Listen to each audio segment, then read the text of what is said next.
This podcast is brought to you by eRadio. For more podcasts, check out our website on eradiosa.com or download the eRadio SA app from the Google Play Store. Enjoy.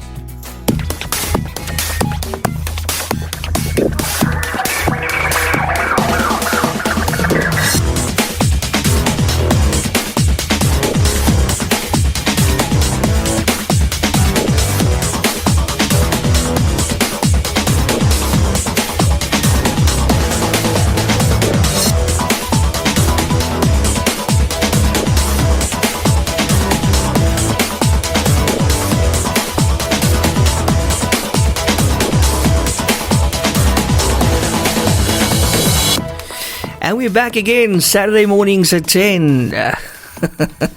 Welcome to TechPlus. And if you just joined us, Saturday mornings at 10.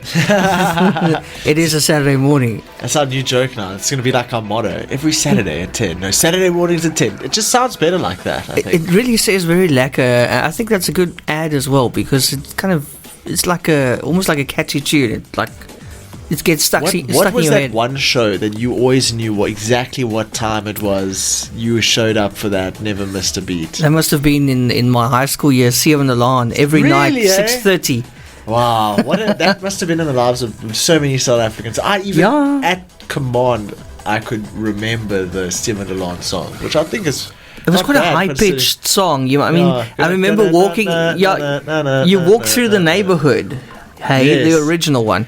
You walk through the neighborhood and then you hear that song. Just like piling out of the windows. Out of all the windows, all the old ladies rushing to their TV sets. Wow, those were good times, man. That was before The story was still SABC watchable back struggled. then. Yeah, absolutely. Speaking of struggle, we have a new South African business struggling, and if you can guess who it is with one guess right, I'll be pretty impressed.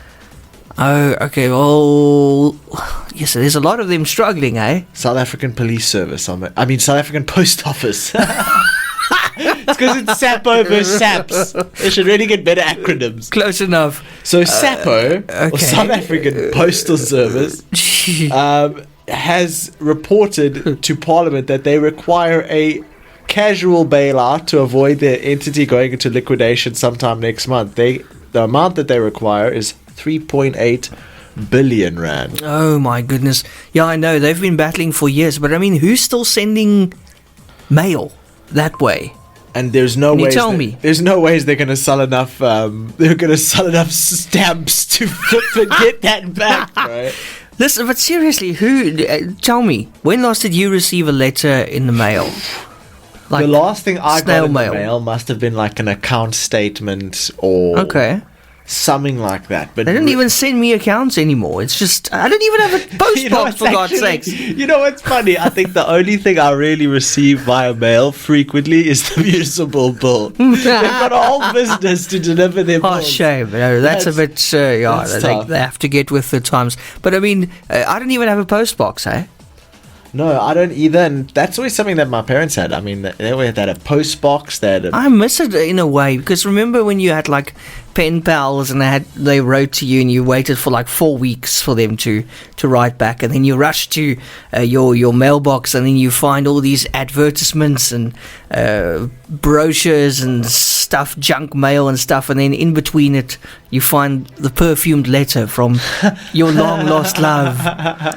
As a part of the younger generation, I can definitely say that there are trace elements of how important the post office used to be. Like sometimes when you're filling in forms, it'll ask if your post office box is the same as your address. Yeah, I remember. And then like account for it to be different, as if everybody has a PO box. Yeah, I remember. But I do not know a single person right now who has a PO box, to be quite honest. And even TV shows back then, remember, they would say, write to us at PO Box 47. Yes. Yeah, and they would wait like 4 weeks or 5 weeks to get your mail that you're sending. Now it's just so easy; they get it in 4 seconds. I actually remember from the radio and things when I was younger, there always used to be a thing like the Broadcasting Complaints and Commission. If you have any problems, report it to the Broadcast.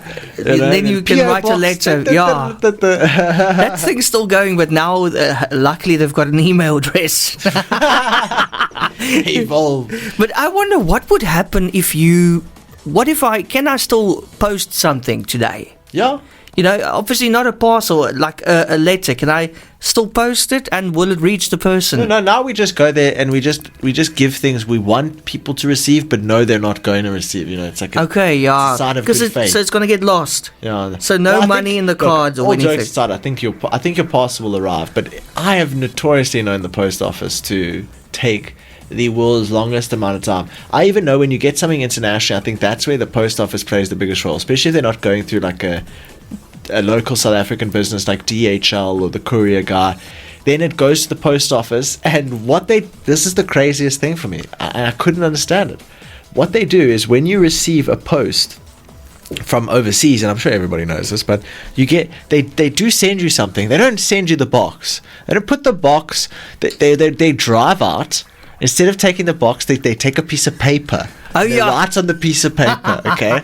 A perishable item, I might add. And they take this little piece of paper. Instead of your item, okay, when they're driving there, they come in, they give you your pink slip. Yes, and now you got to go to the post office and then to drive collect back.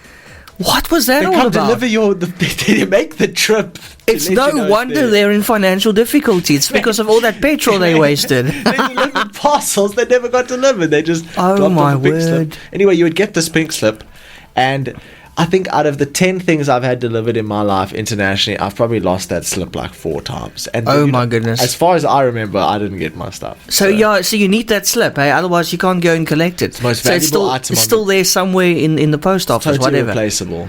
Jeez. But I'm wondering, you could also rent like a post office post box. Then I think it becomes a lot easier. If you didn't have a post box at home, you could rent one from the post office for back then I think it was like 50 rand a month. I used to have a mad fear that someone was going to break into my post box if I got one and just steal my stuff. But who the hell goes around stealing bills?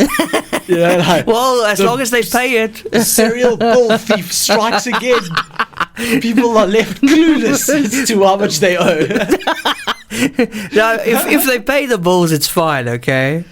Man, I've got something brilliant to show you now. We've got a new... Okay, let's backtrack. Do you remember the Facebook Ray-Bans? Yes. Ray-Bans. Yeah, boy, yes. The glasses with the camera in. Yeah, boy. Yes, and then that evolved to the new Ray-Bans, the Wave Riders, I think they were called. Yeah, boy. And that was like the newer version of the Meta glasses. And those are the ones that I actually got, and we ended up testing them, and eventually they ended up releasing some AI features, which I find very useful. I can actually do, it's actually very, very, very cool, and it can do all sorts of interesting question and answer stuff. I'm personally excited for them to have like an onboard assistant, but that was the Ray-Bans version 2. Now Mark Zuckerberg has come out at Meta Connect 2024, an event dedicated just for Meta to release all the latest stuff that's happening, and I definitely advise going and looking at it if there's something you're interested in. But they've just released the Orion AR glasses. These are a pair of augmented reality glasses supposed to give you the feel of VR, the world of VR, without the mega big headset. Okay. It's supposed to be a seamless layer between you and your digital reality. And there's videos of Mark Zuckerberg playing ping pong with one of the guys from The Verge, and basically from what I can see, it really is akin to a VR headset. It comes with a wrist strap that you put onto your wrist, and it can pick up like finger gestures, like tapping your index and your thumb together, or tapping your index or your thumb and your middle finger together to do different type of selection processes, like left click, right click, for example. Able to have like 3 monitor displays. And this is all happening on your head. It's a pair of glasses. Wow. Some of the computation, some of the computers being handled by the phone. It's being offloaded onto the phone so that it can run more seamlessly.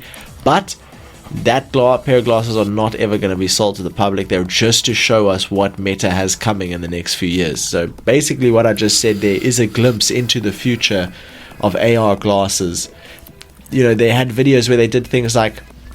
Now, I know people are going to like this. This is the first thing I would do is probably this. There's a guy who walks up to a table that's got different types of raw ingredients on it. There's some flour, there's some raw ingredients that you would use to make a dish. And you just ask the glasses, what food can I make with these ingredients? And it just starts telling him all the things that you can do and all the different ingredients that it's used and all the different ways you could prepare it. And it looks around the kitchen to see if there's anything there that it can use. So I was very impressed. I was like, wow, man, these are really, really cool. My only question is, would you wear it? If you could replace your phone, because that's basically what Zuckerberg came out to say. He said, this is something that you're going to one day replace your phone with. Would you replace your phone with a pair of glasses that has everything your phone has, except you don't have to hold it up for it to display information to you? How do you type? Your hands. So you basically just, with the augmented reality, it will display like a keyboard in front of you, and you'll just type on the keyboard. Jeez, I'm going to need a moment, eh? Well, you, I'm going to miss my phone. I want to hold something. I mean, I would maybe struggle to implement it a little bit into my lifestyle. Yeah. But I think if you get the typing right and you get the transition between real life and digital right, and it really feels good and works, absolutely. I think you can definitely see a lot of people using it. Do you think we'll still use it in our lifetime? I think yes. Well, I think we'll definitely get it in the next few years, and it will definitely replace the cell phone, because all the phone is really, and we've gotten so used to it as such a physical device, but all the phone really is it's an interface of information by which you can access through the medium we are used to, which is as a phone.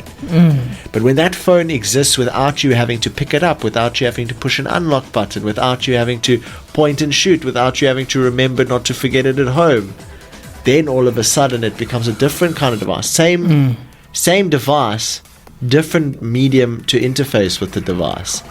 Is it, if you never had to open your phone and move through it to do things, would it be more or less useful to you?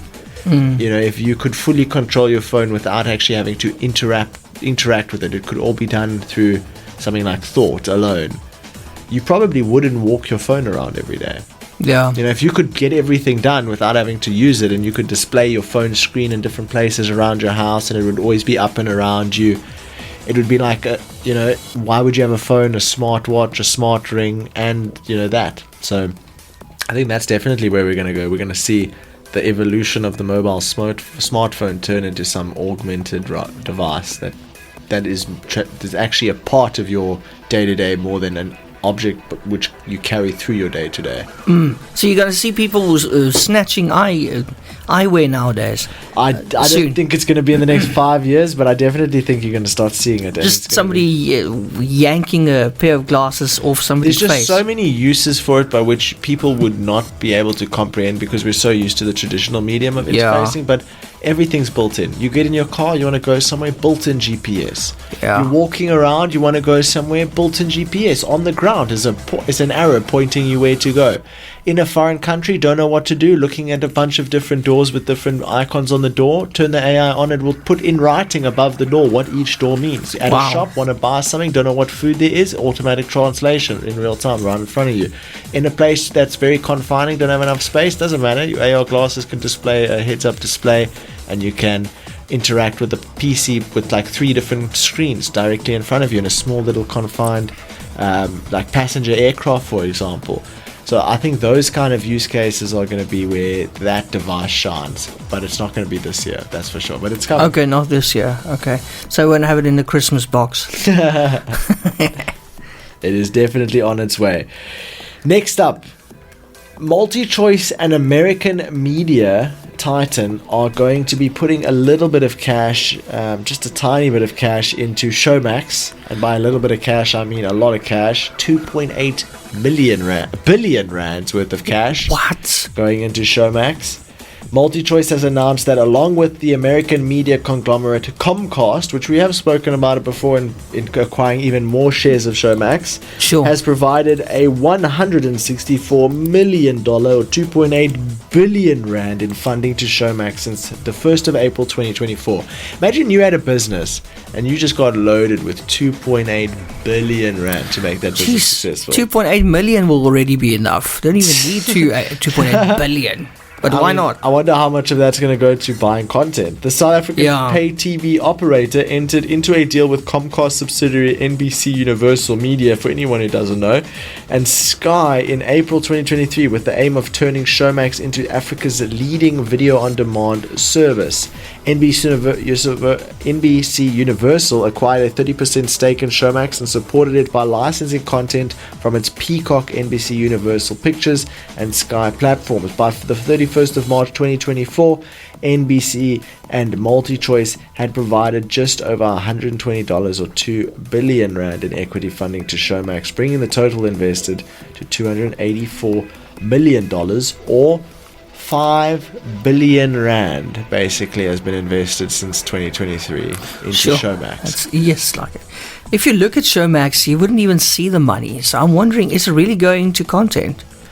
What else? Is it going into marketing? Where's that money going? It's definitely going somewhere. That's the supposed thing. to go for content. I haven't. I'll be totally honest. I don't think I've been tempted even once to get a Showmax account. Not even with the new look and everything. But I will say this: change my mind.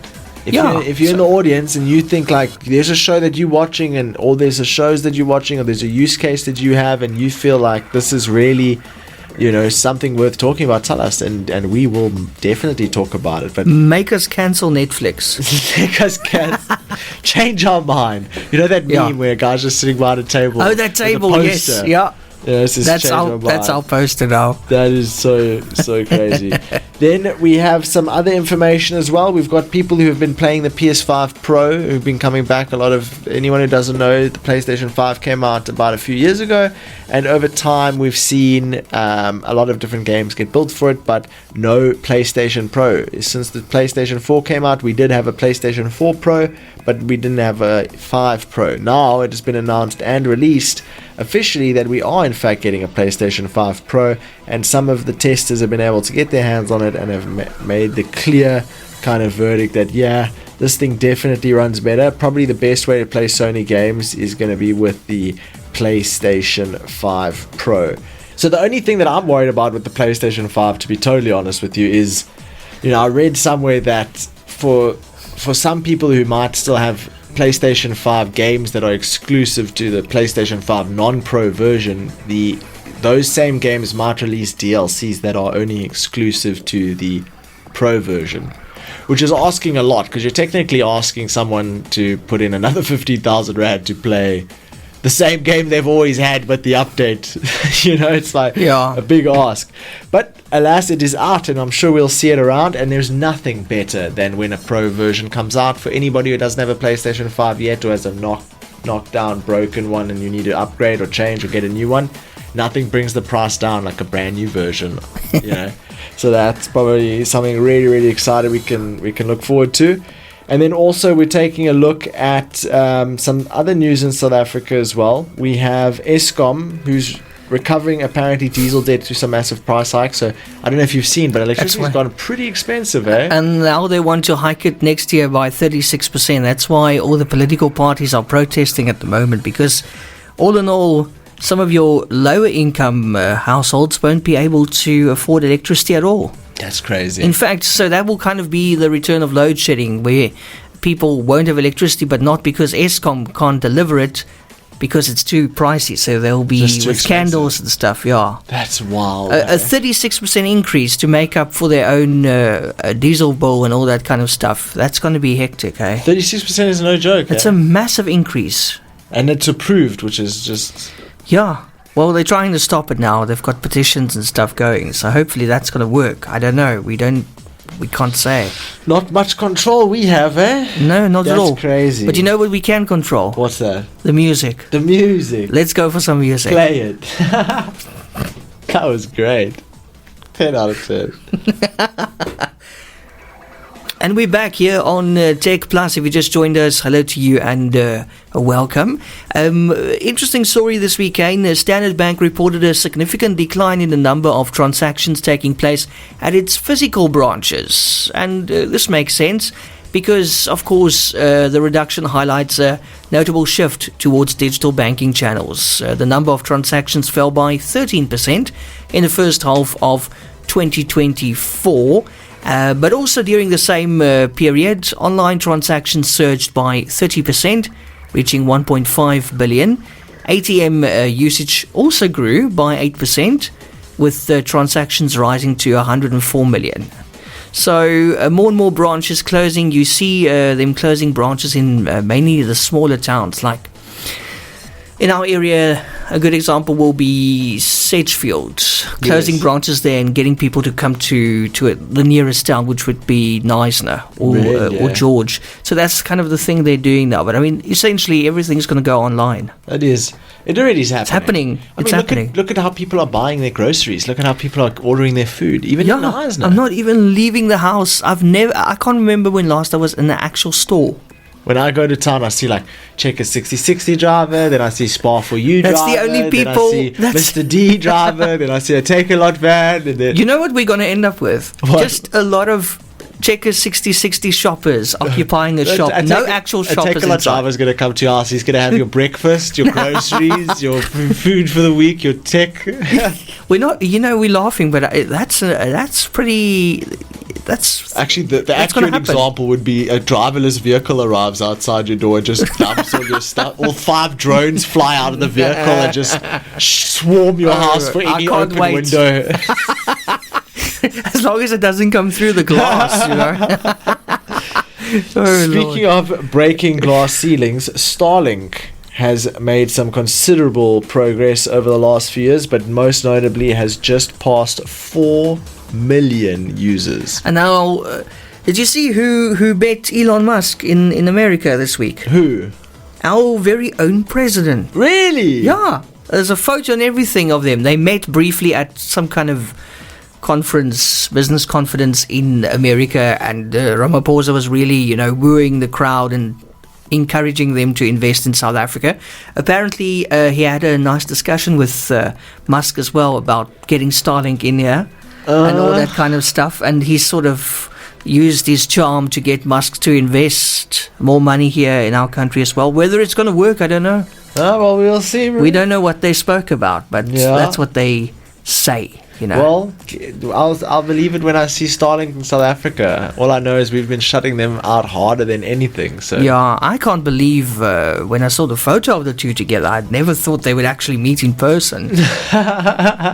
I think they have a mutually beneficial solution because there's one thing about South Africans, and they work flipping hard. Yeah. So anything you want to do in this country is a good opportunity for you. There's no doubt about it. A special breed.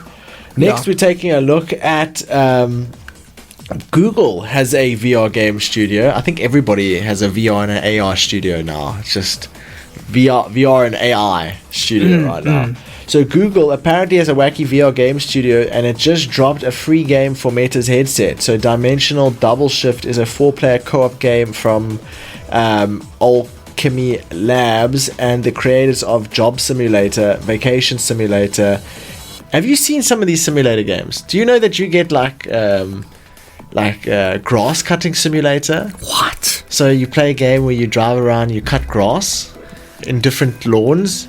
Jesus, it's not bad enough cutting your own lawn. You have PC Builder Simulator where you pretend to build a PC. Okay, I like that. It's like Truck Driving Simulator where you pretend to drive, like trucks and stuff over. I'd love to try that. Yeah. There's a Doctor Simulator where you simulate being a doctor, but in a very friendly fashion, not quite the open heart surgery. Okay, that's good. Yeah, I don't want to faint. You get all sorts of different game simulators. There's even some wild ones. But yeah, absolutely, that's the new game, and we can expect a lot coming from Google VR, as they are really cool. And then remember we spoke about Amazon. Amazon was acquiring a company by the name Anthropic.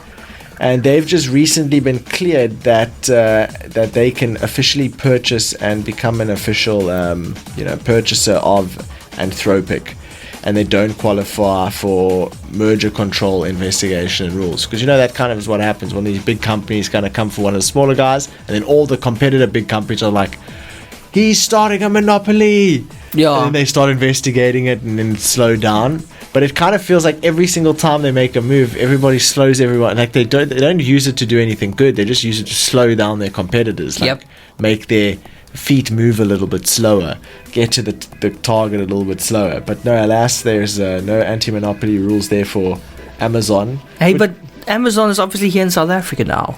And their products arrive so fast. Really? But I feel like they're running a campaign to get those products to us. I ordered something and like the next day it arrived. I was going to ask you now. Okay, obviously Takealot's a big competitor. They've also got the next day delivery thing, but I mean, that's only for the big cities. But somebody also said, they don't know what the fuss was all about, because a lot of people actually, now that Amazon's here, they don't use it. So they find that the prices are still more expensive. Somebody even said that if you order from the US Amazon, it could be cheaper than using the South African one. Have you heard that? Until the import tax comes for you and you get a call from customs saying, hey, you're going to drop this 35%. So is that possible? Are they talking nonsense? It is possible because you have independent sellers. Okay. So if me and you are independent sellers and I want to take a loss selling this product, I can absolutely do that. But there's still if you are buying it internationally, it's very likely that it has to come through customs, and that you usually just get absolutely wrecked at customs. Like you even saw with Temu and Shein, they're like, oh, that's an interesting grey area. Boop. That's gone. Now Temu and Shein have like a whole new tax brackets problem that they have to deal with, and they're suing each other as well in the meantime, and they're fighting each other. Like everybody's fighting them, and they're like so fixated on a war between each other. It's like what a circus, eh? What a circus. Oh man, it's actually crazy. Speaking of crazy, Ford, a little bit behind here. Their Blue Cruise 1.4 update now lets you keep your hands off the wheel for longer. Blue Cruise 1.4 will ship with the new 2025 model Ford F-150 and Lincoln Navigator and will come as an over-the-air software update. Ford is releasing a new version of its Blue Cruise hands-free driving software, version 1.4, which it claims will let you keep your hands off the wheel twice as long. In fact, the company tells us it can now run an average of 5 times longer compared to last year's version 1.2 and double that of 1.3, which rolled out more recently. So that's pretty impressive, but I think they're still very far behind. It's actually amazing how far ahead Tesla is. The fact that they're fully autonomous, self-driving. And I've even got picked up by a Tesla and then driven somewhere, and the driver's like hardly driving. I don't know what the role of a taxi driver in a Tesla is. Were you in a Tesla? Yeah. When was this now? All the time. What? Where? When I was in Dubai. Oh, jeez. Yeah. You didn't tell me about that. And you would choose. The Tesla would cost like 400 rand. What was it, Uber? It's like an Uber. So the Tesla Uber would cost like 400 rand. And it would take you like as far as, maybe halfway to Sedge or something. So it's pretty reasonable. I mean, it's not that expensive, You're going to pay like 300 rand to Sedge anyway in an Uber, probably 250, 300 rand to Plet. So it's about 400 rand for a Tesla. And there's different types of Teslas. Like there's the really fancy ones and the less fancy ones. But the really interesting thing for me were the G-Wagons. You can either get a Tesla or like a GLC. It was like this car I've never seen in South Africa before. It was absolutely massive. Its cars opened at the center. So the front door opened out towards the front of the car and the back door opened towards the back of the car. What? But it didn't have a frame in the middle, so it literally just opened up like a double door passenger door of the car. Gee. Yeah, it was weird. Highly interesting. And it was it's bigger than your big SUVs, like bigger than the biggest SUVs you get yet. It's a completely another type of car.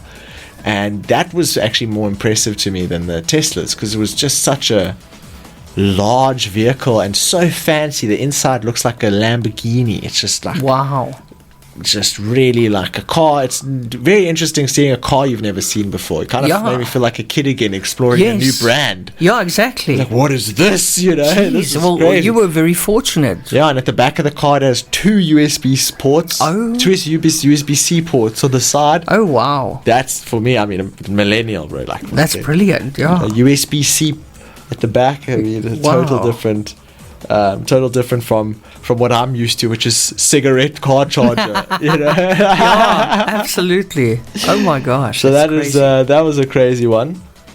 And then here's another super crazy thing. So apparently, Michael Strait, a former jockey paralyzed from the waist down, was left unable to walk for 2 months after the company behind his $100,000 exoskeleton refused to fix a battery issue, apparently. What? So that's pretty crazy. This guy was obviously wheelchair bound, paralyzed from the waist down, and he wasn't able to do anything for 2 months after the company behind his exoskeleton kind of vehicle refused to fix a battery issue. And you have to pay $100,000 for the machine, and you can be left paralyzed for days on end. That's crazy, eh? Wow. That's actually mad. That was someone in the UK. That's not very nice. Well, I couldn't think of anything worse than being bound to the chair that's supposed to make you feel more free, you know? Yeah, no, So that's actually crazy. And then we have a new type of device, which I'm super excited for coming to VR, which is basically Logitech's pen-shaped Meta Quest controller. So what it basically does is it allows you to potentially be in a VR type world and have a feel of a pen.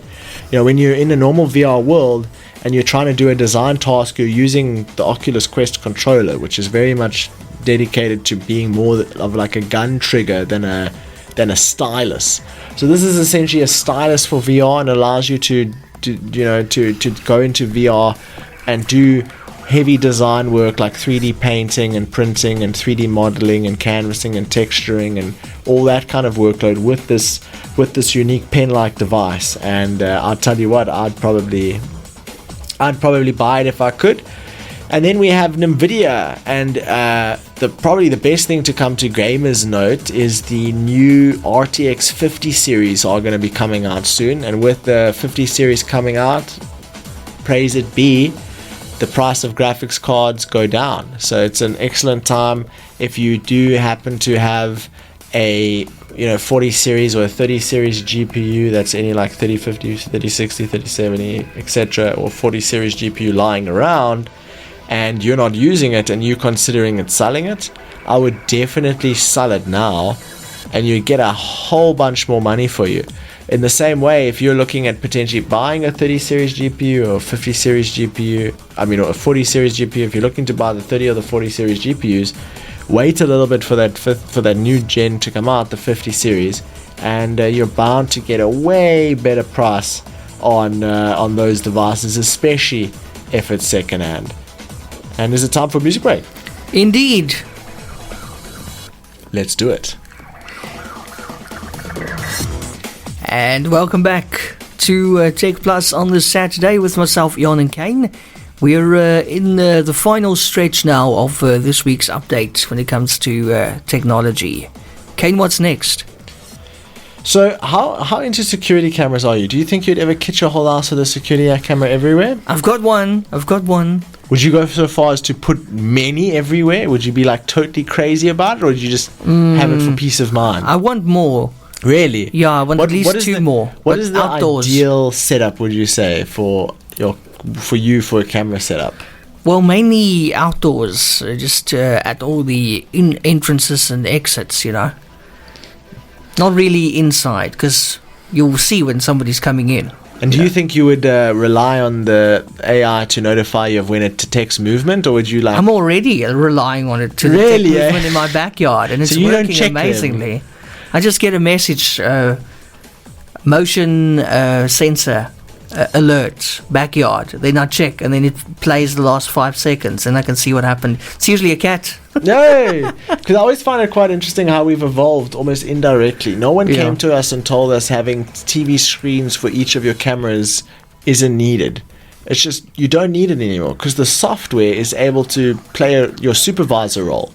They just bring to your attention when there's something you need to look at. It's crazy, I love it. You don't need 5 displays. You don't need a camera in your one room that has all your cameras. A display in your one room that has all the cameras split across. Not at all. Just an app on your phone. You don't need a monitoring room. Nothing. You don't even. In fact, you don't even need to monitor. It's all recorded and it just shows you it when it's. And relevant. Cloud-based, so they can steal the camera and you'll still have the footage. It's changed so much. What a time to be alive, eh? So the newest security camera from Eufy, Anker's smart home company, can see clearly in the dark, uses radar motion for sensing for fewer false alerts and records 24/7 when wired. As with other Eufy cams, the new S3 Pro has free facial recognition, package, vehicle and pet detection, and locally stored recorded video with no monthly fees. That's a big one. If you go buy a Tapo security camera, you have to pay a subscription every month to actually have access to that cloud storage. Same with the one I've got, EasyViz or whatever it's called. So now you buy a camera, you're locked into, a year, 2 year, 3 year contract. But what I must say is so impressive is how good the night vision has got on those cameras. Yeah, because you also have a cam on your pets. I do, and the night vision is insane. I mean, maybe I'm like new to the game here, but the night vision that. But same with mine. It's got what's it called? IR. Yeah. Infrared. I mean, this Eufy cam, for example, people have said that it makes nighttime look like daytime. It does. It makes everything so bright. Just people's eyes or animals' eyes look quite funny with the IR on. Dude, like it shines. Alerts. Yeah, it looks like demons. Yeah. I once was late at night and I was looking at my camera for my pets, and because I moved the camera, it made a noise, and I just looked at it and I was like, "You guys look like demonic. You're ready to haunt someone." Terribly, But it's a handy tool, and I mean, you also have two-way communication through the camera, so you can talk to your pets, and you can hear them back as well. Absolutely. So apparently, a deepfake caller pretending to be a Ukrainian official almost tricked a U.S. senator. Apparently, the caller, who looked and sounded just like a Ukrainian former foreign minister, asked politically charged questions in relation to the upcoming election. So the head of the Senate Foreign Regulations Committee took a Zoom call with someone using deepfake technology to pose as top Ukrainian official, the New York Times reported. Sean Ben Cardin received an email last Thursday that appeared to be from Dmitry Kubler, Ukraine's former foreign minister, asking him to meet on Zoom, and the person on the other end of the call reportedly looked and sounded like Kubler but was acting strangely. He asked Cardin politically charged questions in relation to the upcoming election. So what that basically means is like it's getting pretty gnarly now, hey? I mean, people are using AR and VR and, well, not necessarily, there is a certain element of VR and AR when you, and AI when you pretend to be someone on the line with someone using deepfake technology to look like someone, sound like someone, move like someone.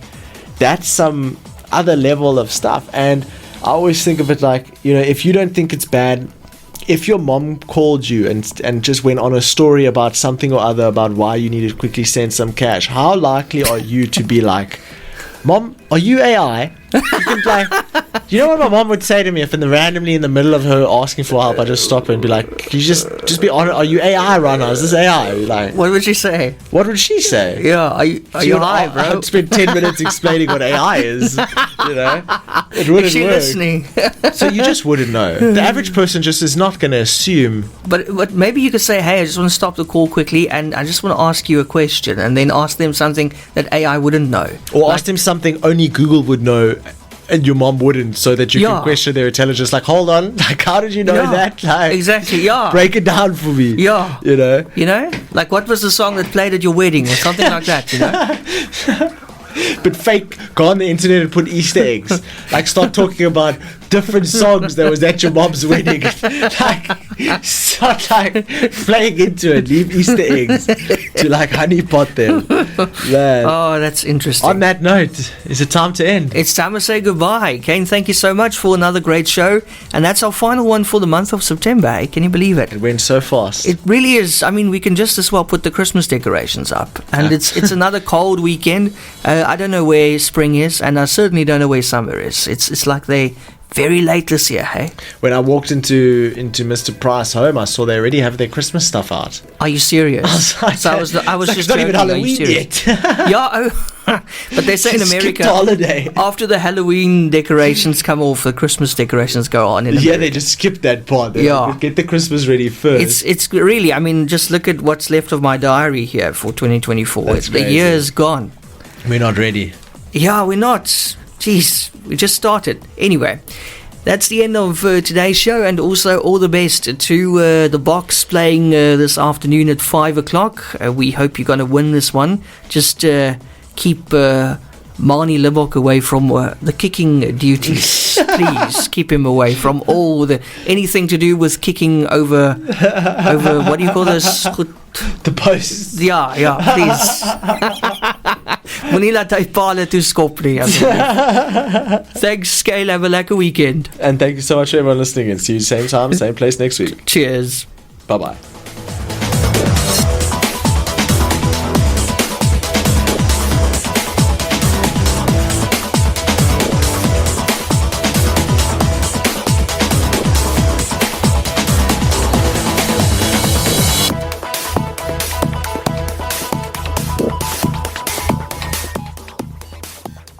This podcast was brought to you by eRadio. For more podcasts, check out our website on eRadioSA.com or through the eRadio SA app from the Google Play Store.